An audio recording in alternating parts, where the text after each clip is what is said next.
Selamat malam. Malam. Jadi kembali lagi bersama saya MNF Maga TV. Jadi di samping kiri saya saudara saya yang cukup lama kami bersama dari SD, SMP, SMA, bahkan kuliah pun kami masih bersama. Banyak hal yang terjadi dan salah satu yang menarik yang terjadi di desa kami yaitu Desa Maperaha. Di Desa Maperaha itu terjadi ada dua bagian desa. Desa itu dibagi menjadi dua, satu di poros dan satu di bagian belakang. Namanya itu Exodus dan saudara saya ini tinggal di tempat itu. Mungkin bagaimana dulu pandanganmu tentang Desa Maperaha secara umum? Buat saya tentang Desa Maperaha itu, menurut saya itu salah satu desa yang indah buat saya. Karena kenapa? Sistemnya dalam suatu desa itu istilahnya, kalau desa lain kan mungkin kita lihat banyak masalah, tapi kalau Desa Maperaha begini ada masalah diselesaikan secara kekeluargaan. Itu yang sangat yang buat saya istimewa gitu. Intinya masih ada hubungan kekeluargaan antara satu dengan yang lain. Intinya musyawarah itu di sana masih berlaku. Ya, Tidak mengambil keputusan yang sepele begitu karena keegoisan seseorang langsung, tapi mengutamakan kekeluargaan. betul. Memang Desa Maperaha itu salah satu desa yang mungkin belum ada terdengar kasus di permasalahan di desa tersebut. Ada kasus, tapi kasus-kasus yang dibawa dari luar dimasukkan di Maperaha. Tapi alhamdulillah sampai sekarang masyarakatnya tetap aman karena mungkin juga rata-rata juga keluarga.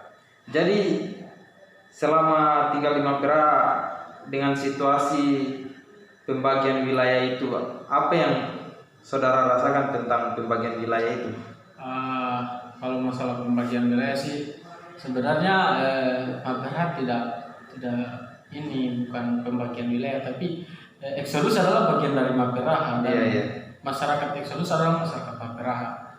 Jadi menurut saya Exodus adalah bagian dari transmigrasi kerusuhan Maluku pada tahun 98. Itu sebenarnya salah satu penambahan penduduk di Desa Maperaha.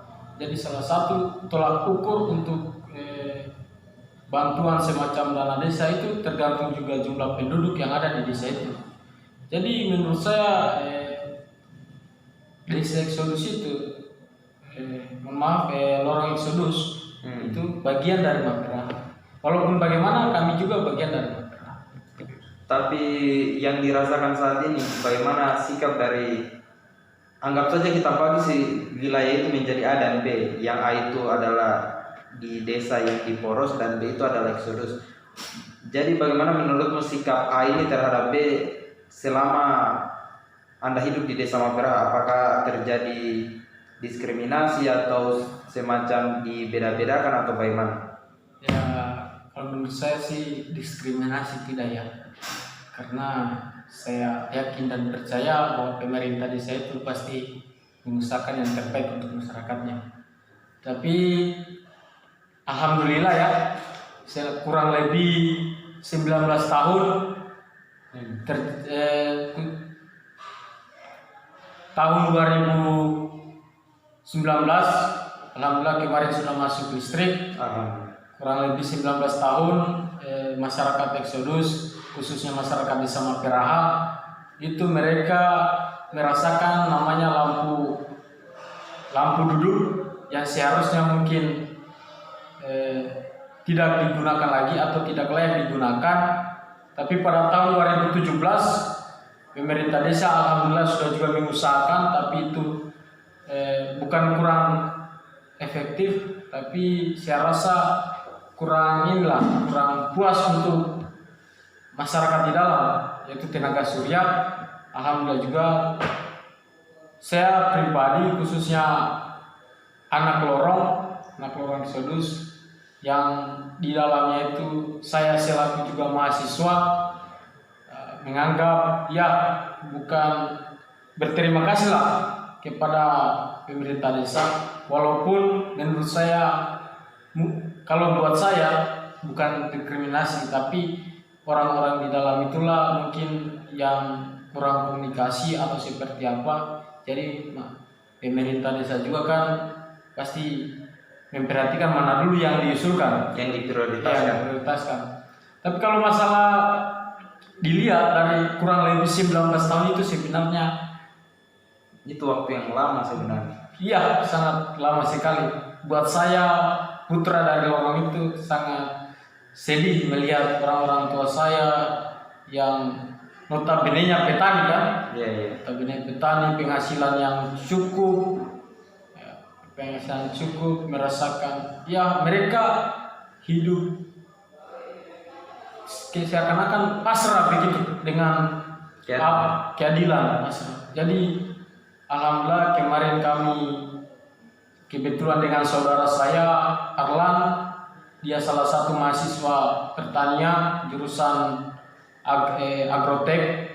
Ya, kami dalam lorong itu 2 mahasiswa, jadi kami kemarin itu kami usahakan listrik dengan jumlah kakak itu sekitar 14, tapi yang ambil baru 7 kakak dengan kapasitas KWH 900 KWH. Jadi saya berterima kasih juga kepada orang tua saya selaku PJ, Kepala Desa Mapiraha, Pak Idiha, terima kasih. Jadi betul memang apa yang saudara saya sampaikan. Jadi saya cukup akrab dengan teman-teman yang di Exodus karena waktu sekolah banyak teman-teman yang dari Exodus kawan saya melihat bahwa ketika mereka ke sekolah mungkin ada yang singgah cas HP di rumah-rumah di jalan poros maupun di sekolah. Itu sangat prihatin bagi saya melihat itu. Mengapa di situasi yang sekarang ini yang sebenarnya tidak jauh dari modernisasi sekitar hanya 2 kilo masih ada sebuah perkampungan atau sebuah kelompok yang tidak tersentuh oleh pembangunan. Tapi saya percaya dan saya bangga kepada saudara saya ini, salah satu revolusioner di desa itu yang telah memperjuangkan listrik bisa masuk di Exodus namanya. Jadi harapan saudara ini tentang harapan saudara di pemerintahan, kan kebetulan ini kepala desa kita ini meskipun incumbent tuh, tapi dia belum lama dilantik. Harapan saudara kepada beliau apa terhadap kemajuan pembangunan di Exodus? Harapan saya kepada beliau ya untuk Desa Mapiraha, kalau buat saya Desa Mapiraha itu kan bisa dilihat ada yang mampu, ada yang kurang. Iya. Jadi harapan saya kepada beliau khususnya, kalau buat saya khususnya untuk pembangunan, sebenarnya kurangi dulu lah untuk pembangunan, Mas.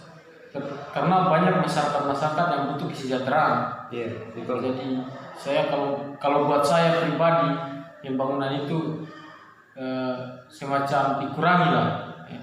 Karena buat saya yang paling penting itu kesejahteraan masyarakat dulu. Mungkin itu yang utama, mungkin pembangunan menuju kesejahteraan masyarakat. Iya. Hal-hal yang bisa mensejahterakan masyarakat khususnya yang tidak mampu, itulah yang diprioritaskan untuk membangun.